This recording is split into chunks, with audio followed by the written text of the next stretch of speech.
Hola mi gente, bienvenidos a un nuevo video. Si te has preguntado cómo era la vida hace 200 años atrás, y no estoy hablando de lo que ves en la típica película o en el documental, o que si vas al museo y ahí te explican, no estoy hablando de eso, te estoy hablando más de cómo vivir la experiencia, de cómo estar en un lugar que lucía, que la gente actúa, que todo está exactamente como era hace 200 años atrás, cómo era un pueblo que funcionaba de esa manera. Bueno, hoy los traje a ese lugar. Se encuentra acá en la provincia de New Brunswick, específicamente alrededor de 25 minutos al norte de la ciudad de Fredericton, aquí en Canadá. Es una experiencia que de verdad les aseguro que les va a encantar, así que sin más, vamos conmigo.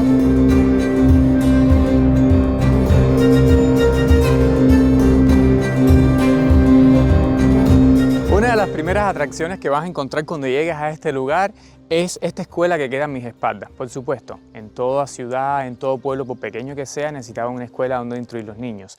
Nuestra pregunta es ¿por qué una bandera británica? Bueno, creo que la respuesta es bastante obvia. Aunque Canadá es un país independiente, en verdad en el fondo no lo es y en esa época mucho menos. Era parte del Imperio Británico como todos conocemos, así que por eso la bandera británica. Ahora sí, les voy a mostrar el interior de la escuela para que vean qué interesante era, cómo se tomaban las notas en ese entonces y bueno, cómo era toda la experiencia en ese momento. Por supuesto, Canadá sigue siendo un país súper frío y lo primero que vas a notar es que tienes en el medio de la clase la estufa. Sí, por supuesto, era una estufa completamente a leña y con esa se calefaccionaban en ese entonces. No veo otra manera en la que en ese entonces se pudieran calefaccionar, ¿cierto? No tenían electricidad, no tenían tampoco los aires acondicionados que tenemos hoy, ni las tecnologías. Otra cosa interesante son donde tomaban las notas. Ellos no tenían, por supuesto, no tenían las libretas que tenemos ahora o en este momento porque eran extremadamente caras, conseguir el papel era caro. Estamos hablando del siglo XIX, ¿cierto? Tenían esas pequeñas pizarritas que vemos debajo de los escritorios y ahí tomaban las notas entonces los estudiantes. Otra cosa que vas a notar son los mapas. Los mapas, por supuesto, eran súper imprecisos, no tenían GPS o las condiciones de hoy.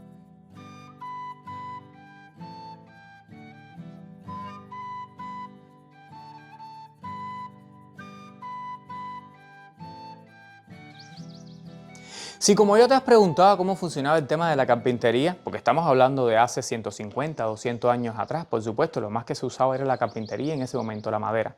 Me he preguntado cómo la cortaban, cómo hacían todo el proceso, porque no tenían electricidad. Entonces sí, por supuesto, usaban vapor, usaban animales, usaban molinos molidos por viento o molidos por el río. Pero casualmente en este lugar tenemos una carpintería que se conserva exactamente en las condiciones actuales y podemos ver cómo era que se fabricaban incluso hasta la casa del Chavo del Ocho. La podemos ver acá. Vemos que todo, absolutamente todo está construido en madera y muy rústico. Hasta esta carretilla que se usaba obviamente para las labores diarias, ya sea de la agricultura o de cualquier actividad. Algo interesante que me llamó la atención de esta carpintería era el hecho de, sí, cómo era que se movían todas estas maquinarias que las pueden ver, están en perfectas condiciones. Y era que en este caso en particular tenían un motor principal movido a vapor, por cierto, y a través de un montón de poleas que pueden ver en el techo, estaban todas interconectadas. Entonces, en dependencia de la maquinaria que fueran a utilizar, conectaban la polea, echaban a andar y dale. Tengo que confesar sobre este lugar es que no es completamente original. Este pueblo en realidad no es como que existió tal cual y como lo vemos y simplemente pasaron los años y se conservó. Esa no es la realidad sobre este lugar. Básicamente lo que ocurrió acá fue que se construyó la presa, la Mactaquac, en 1960 y se decidió trasladar varias de las construcciones que ahí estaban, que iban a ser inundadas, entonces para que no desaparecieran y conservar ese sentido histórico de la región, simplemente se desarmaron esas casas, se trasladaron casi todos los utensilios que ahí habían y se reconstruyeron en este lugar en el que estamos hoy por hoy. Lo cual no significa que no hayan construcciones que sí sean originales y que sí estuvieron en este lugar cuando se decidió reconstruir la villa en este lugar. Por ejemplo, esta casa que se encuentra acá en la imagen es de 1860 y sí es una construcción original y sí conserva todos los utensilios originales que tenía en ese momento. Vamos conmigo, les voy a mostrar cómo era que se veía la casa por dentro.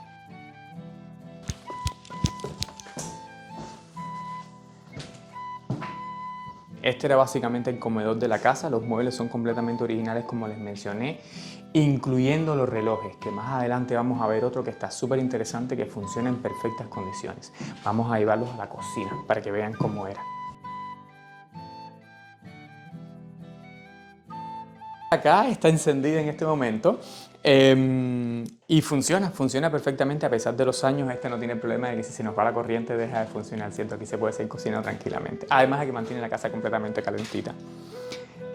Otra cosa interesante que le quiero mostrar de acá de la cocina es que, por supuesto, como funcionaba la leña se conservaba acá atrás. Tenían una habitación específica que estaba dentro de la casa donde se conservaba la leña. Por supuesto, estamos hablando que el invierno canadiense sigue siendo los mismos menos 20 grados igual hoy que hacía 200 años atrás, por supuesto. Así que eso está por acá. Siempre hay personas dentro de la casa que se mantienen en el personaje, como acá nuestra amiga. Ella no nos entiende lo que estamos hablando, pero ella sabe que la estamos grabando. Thank you. Otro lugar que los voy a llevar acá en la casa está súper interesante que se encuentra acá. Yo presiento que esta habitación era como muy utilizada básicamente por las mujeres de la casa. Saben que en esa época se cosía todo a mano, etc. Y se conserva aún esta máquina que, según estuvimos preguntando, sí funciona y básicamente está en perfecto estado. Yo no sé cómo coser, así que no les puedo mostrar si funciona o no. Pero los voy a llevar a otro lugar. Has visto películas, seguro has visto series en el que siempre llegaban esas personas muy opulentas, con mucho dinero y sus sirvientes y los mandaban a pasar a la habitación, a la sala de la casa, ¿cierto? Bueno, esta es la sala de la casa. De nuevo, conserva todos sus muebles originales. Esta era la calefacción y me llama mucho la atención que, a pesar de la época, el nivel de trabajo detallado que tenían. Todo muy detallado. El piano, que no sé si estará afinado, pero sí me dijeron que funcionaba. Y este reloj que está acá, que de hecho está en hora y funciona a día de hoy. Y esta habitación que está aquí abajo, yo imagino que en esta habitación era donde ponían a la suegra. La escondían aquí para que nadie la escuchara por la noche. Pero sí, generalmente en esta época las habitaciones que quedaban en la primera planta obviamente se les daban a las personas mayores por un tema de movilidad, etcétera, ¿no? Debajo de la cama incluso pueden ver las basinicas y de hecho ni siquiera eran de metal, eran de porcelana. Vamos a subir un poco y les voy a mostrar las habitaciones que están arriba. En esta casa hay dos habitaciones grandes. No es que haya dos habitaciones en toda la casa, pero hay dos habitaciones grandes. Esta, si bien no es la habitación principal, era una habitación secundaria, por así decirlo, y generalmente se le daba a la persona mayor, o sea, al heredero o a la señorita mayor de la casa, etc. Porque es una habitación como que está completamente lista. Quiero mencionarles que, miren, así era como se hacía en el aseo en la mañana. De nuevo, estos muebles son originales, están todos conservados. Hay varias habitaciones de niños, de hecho tiene 3, esta es una, e incluso aún conserva varios de los juguetes que se usaban que tenían en la época.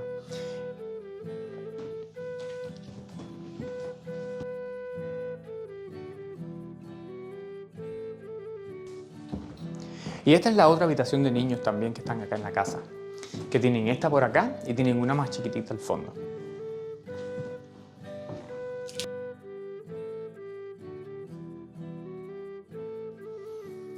Y esta sí es la habitación principal. Como ven, tiene hasta su chimenea y todo, que también funciona y de hecho de vez en cuando la encienden como para demostrar que toda su efectividad, etc.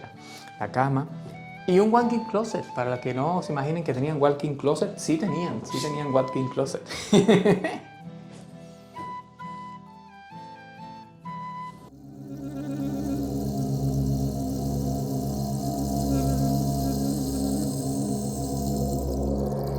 Bueno, por supuesto no les puedo dejar de mencionar donde tienen a Anabel guardada.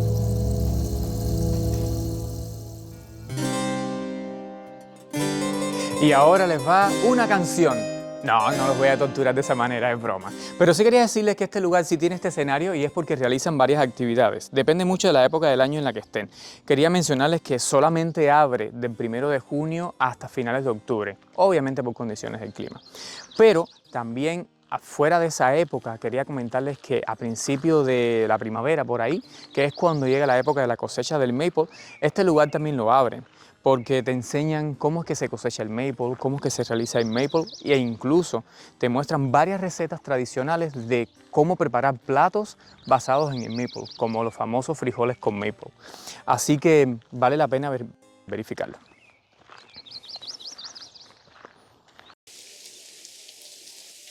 Les tengo que confesar que estar aquí donde estoy ahora es un poco intimidante. Esta es una represa construida completamente de madera de forma artesanal. Y claro, también es original. Ha sufrido algunas modificaciones, pero también es original. Miren la cantidad de agua que hay de este lado. Y si les muestro el otro lado, como estaban viendo hace un segundo, miren la altura que hay. Increíble, ¿cierto? El objetivo de esta represa era simple. Usaban ese molino que ven allá, obviamente el agua lo movía y con eso cortaban la madera. O sea, cerraban los grandes troncos de madera, porque como observan en esa época obviamente todo era de madera, ¿cierto? Así que usaban la fuerza del agua para mover el molino y con eso cortar la madera.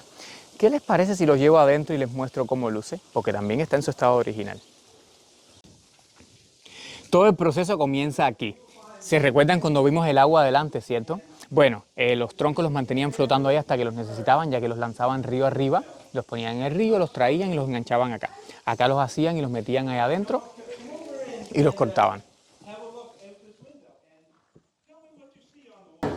Put it down like this here, and this here would allow you to control the speed about how fast it goes back and forth. And this one here would make it go forward. And also, this knob here, you can pull this knob out and you can put it way up here if you want to, and they would go faster. Or you put it down there and make it go slower. And then you have to Cada vez que entren a una de estas atracciones siempre van a encontrar a alguien dentro que le va a explicar todos los detalles. Esta por supuesto no fue la excepción. La explicación fue bastante extensa, por eso no se las pongo en el video, pero sí contarles el detalle de que pasaron de prácticamente no tener ningún molino o sierra de madera movida por las aguas a tener más de 600. Estamos hablando de que entre 1830 a 1860 pasaron a tener casi 600 de estos molinos. Era un negocio súper fructífero. Si se fijan encima del techo ven esos barriles, no eran para guardar nada más que agua. ¿Y el por qué? Porque ese era su sistema contra incendio. Si se estaban incendiando, alguien subía, los vaciaba y bueno, y trataban de apagar el fuego así. Qué interesante, ¿verdad? Bueno, como han podido ver, hay muchas cosas que hacer en este lugar. Está súper interesante. No les he mostrado ni el 25% de las cosas que hay acá, pero de verdad se los recomiendo que vengan, háganse un tiempo. Va a ser una experiencia que de verdad la van a disfrutar completamente en familia. Pueden venir con sus hijos, pueden venir en parejas. Hay muchas cosas que hacer acá. Así que pues nada, nos vemos en un próximo video.